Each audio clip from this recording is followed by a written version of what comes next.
menyanyikan lagu Sebab Kau Besar.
Tuhan, terima kasih atas pagi yang cerah di pagi ini.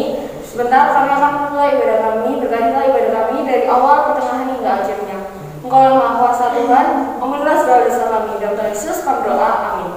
Masih semangat teman-teman? Kalau masih semangat, mari kita nyanyikan lagu Hari Ini Merasa Bahagia.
Selamat pagi Bapak Ibu Guru serta anak-anak SMP Pelita Kasih yang diberkati Tuhan. Apa kabar? Masih semuanya sehat ya? Pagi hari ini kita akan dalam ibadah Jumat ini kita akan merenungkan bagian firman Tuhan yang terambil di dalam 1 Samuel pasal yang ke-14 ayat yang ke-6. Ya, sekali lagi 1 Samuel pasal yang ke-14 ayat yang ke-6, demikian firman Tuhan. Berkatalah Yonatan kepada pembawa senjatanya itu, mari kita menyeberang ke dekat pasukan pengawal orang-orang yang tidak bersunat ini. Mungkin Tuhan akan bertindak untuk kita, sebab bagi Tuhan tidak sukar menolong, baik dengan banyak orang maupun dengan sedikit orang. 1 Samuel 14 ayat yang ke-6. Nah, Bapak Ibu Saudara, tentu kita paham betul bahwa kemenangan dalam suatu peperangan biasanya identik dengan jumlah, ya, jumlah pasukan yang hadir, yang ikut serta. Kemudian identik juga dengan strategi perang, juga identik dengan properti atau peralatan perang, ya. Semakin banyak jumlah pasukan atau tentara yang ikut berperang, yang bisa ingat bahwa Indonesia punya TNI Angkatan Darat, Angkatan Laut, ya, Angkatan Udara, keren ya. Lalu juga ada strategi perang yang harus smart, harus jitu, ya, serta juga ditunjang oleh peralatan perang yang canggih. Indonesia sekali lagi punya tank, kendaraan tempur lapis baja, ya. Kemudian juga ada pesawat tempur, ada peluncur roket, ada kapal penyapu ranjau, ada kapal selam, ya, untuk meluncurkan torpedo, bom dan sebagainya, ya. Nah, jika memiliki semuanya itu, maka kemungkinan atau harapan untuk menang akan semakin besar, ya. Sekali lagi, ada jumlah pasukan, kemudian juga strategi, lalu juga ditentukan oleh peralatan perang yang canggih, maka kemungkinan untuk menang itu besar. Nah, karena di medan pertempuran itu akan ada adu strategi, adu kekuatan, dan juga peralatan perang, ya. Namun demikian, tidaklah selalu begitu ceritanya.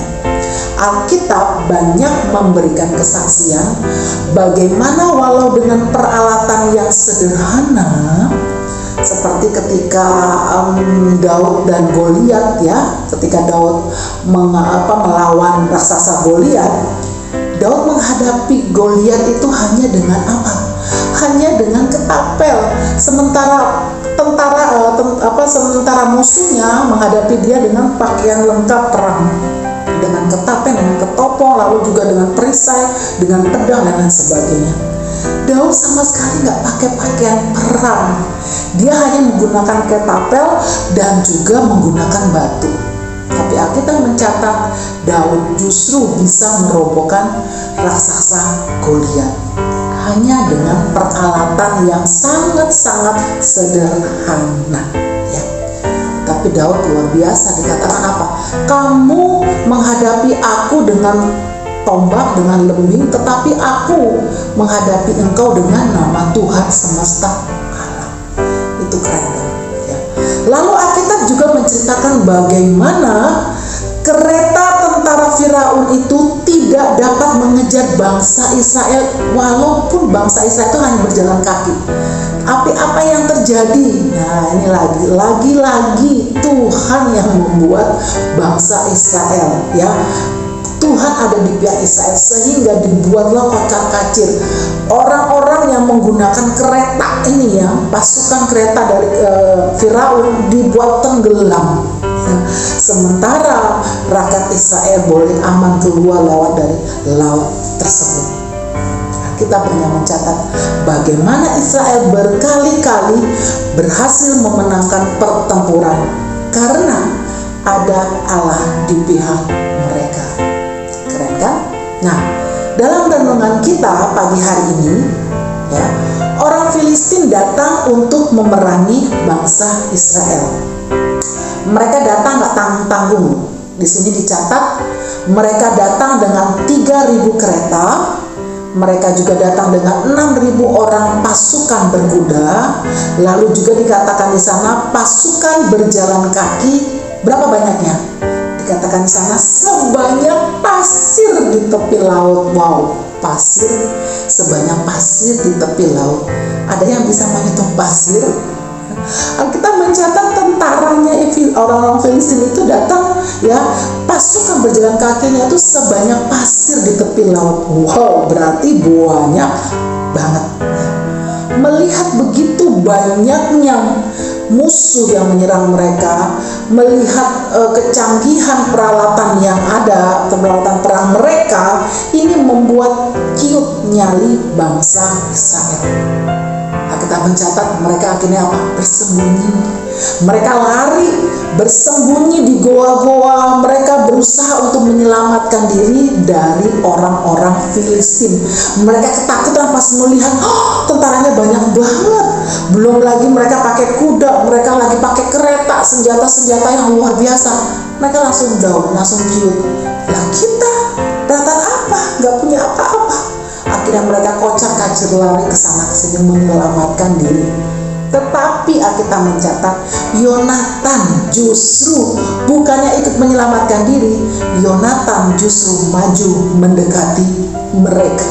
Pertanyaannya, mengapa Yonatan bisa seberani itu? Mengapa Yonatan bisa senekat itu? Apakah dia sedang frustasi sehingga mau bunuh diri? Ya, mengapa Yonatan begitu berani, sementara orang lain kabur, justru dia mengendap-endap berani maju mendekati pasukan tersebut?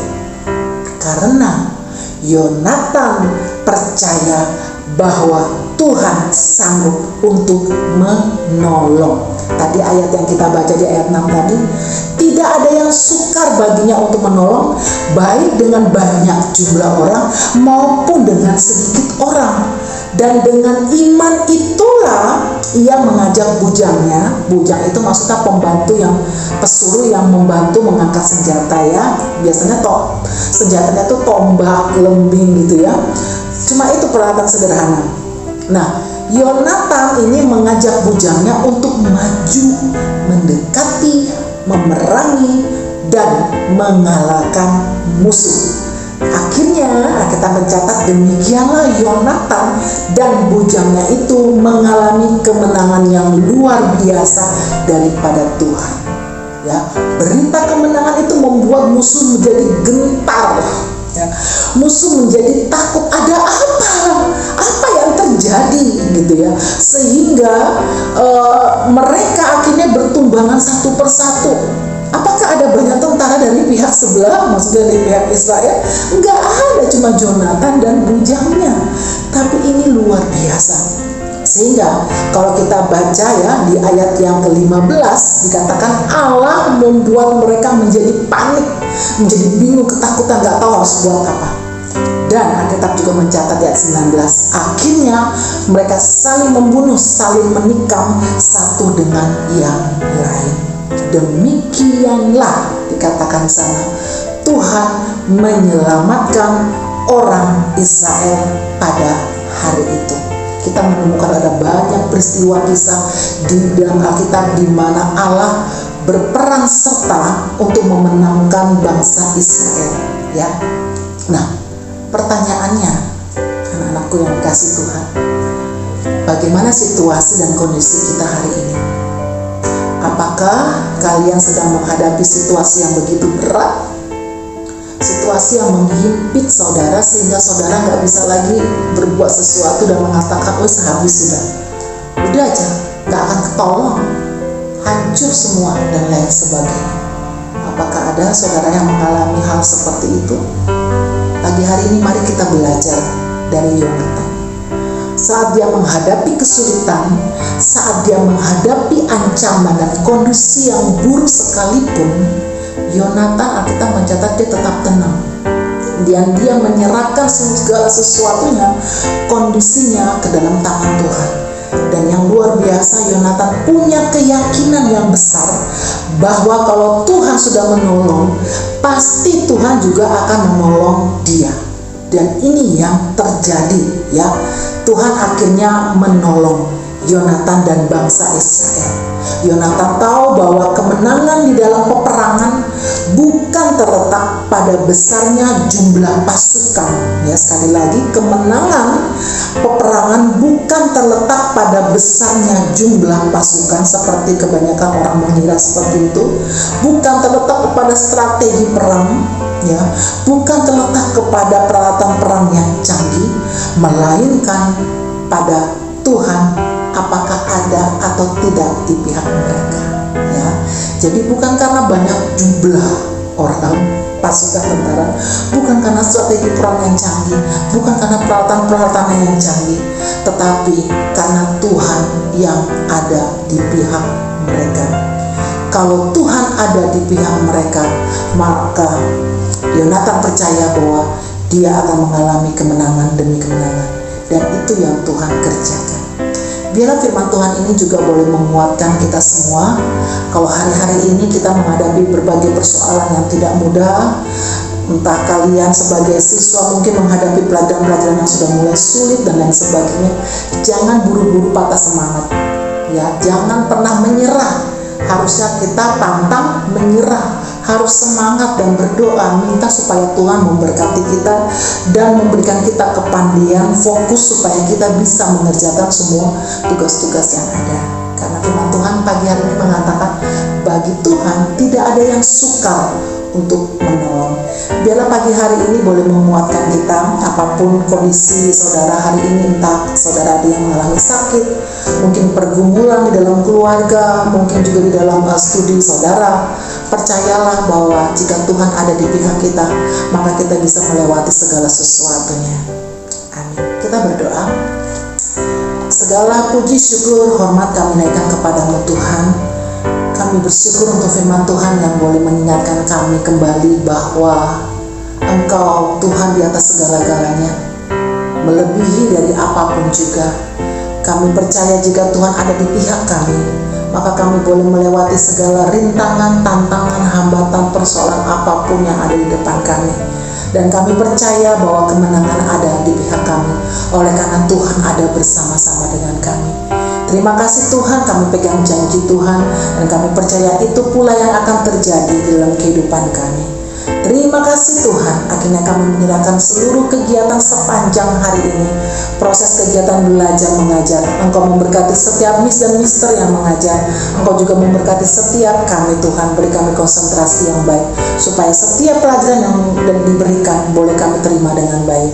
Terima kasih ya Tuhan, segala puji, hormat, syukur kami naikkan kepadamu. Di dalam nama Tuhan Yesus Kristus, Juru Selamat kami yang hidup, kami berdoa dan mengucap syukur.